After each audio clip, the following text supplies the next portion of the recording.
Gentlemen, thank you for your service. We honor the Gold Star families and the service members here today. General Milley, General McKenzie, was the ROE, were the rules of engagement at the time of the Abbey Gate incident sufficient for service members like Tyler Vargas to protect themselves? So it's my judgment they were, and we went in with what we call the standard Chairman Joint Chiefs of Staff ROE with supplements for Afghanistan. There's three main components to it. First of all, the inherent right of self-defense. A U.S. service member anywhere in the world at any time has the right to defend him or herself against a threat. It does not have to be an action that you're defending against. It can be intent interpreted. So we're operating under that threat, under that ROE. At the same time, we had extended what we call collective self-defense to our friends, partners, and allies that are there. So you could take actions to defend the Brits. You could take actions to defend your Afghan partners. The third component of that was we used what we call direct action authorities, which allowed you to strike people that were not in direct contact with you, particularly in relationship to Kabul if they posed a self-defense threat. So the last point I would say is we exercised self-defense with lethal effect 3 times during the defense of Kabul on 16, 20, and I believe 22 and 26 August. Okay, so sticking with the Abbey Gate incident, General McKenzie, you said there was no specific attacker intelligence or no specific intelligence existed, and that there was nobody on the bolo that fit that description. Does that remain true today? It does. So were you aware, after the Abbey Gate attack, were you aware that service members at the gate had requested the ability to service the target, so to speak? Were you aware of that? No, I would not be aware of that. And it's understandable that a combatant commander might not be aware of what service members right on the line are aware of. But post that circumstance, were you concerned about the intelligence you were getting regarding the action you were about to take on the would-be attackers and that network? Sure. So on or about the 26th, we were tracking 4 broad, very active, very concerning threat streams.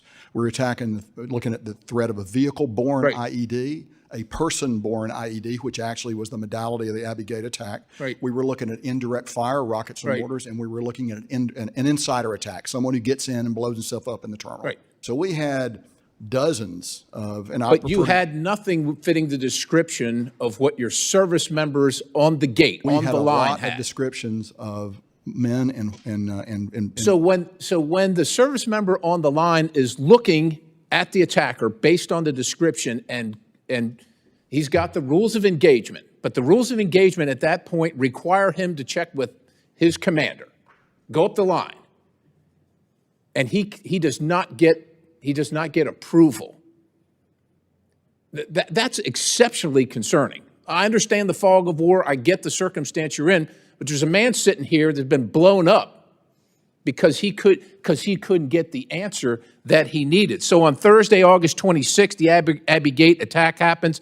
3 days later, on August 29th, the drone strike occurs. Now, you said that we had up to 6 Reapers following this car around for 8 hours, and that I think up to 60 pieces of intelligence that proved that these were the people that had just attacked the Abbey Gate. No, sir, that's not correct. Well, that's what I've got here for open source reporting. Okay, maybe some of that's not correct, but regardless of the fact, on the 29th, the drone strike occurs, kills 10, 7 of them children. 5 days later, the Pentagon admits there was a mistake. 5 days later. General Milley, when did you know that the drone strike was a failure? When did I know that the drone strike was a mistake? On the civilian taking water to his family was a failure. No, I remember. When did I know it? It was 5 days before the Pentagon said it was a mistake. When did you know? Probably day 4, day 5, in that range.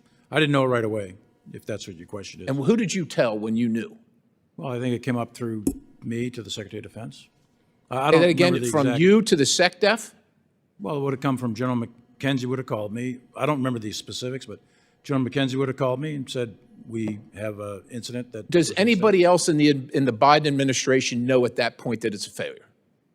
I honestly don't know. Because the whole time they're telling us secondary explosions, we got the target, lying to the right. American people, not having a clue. Who did you tell?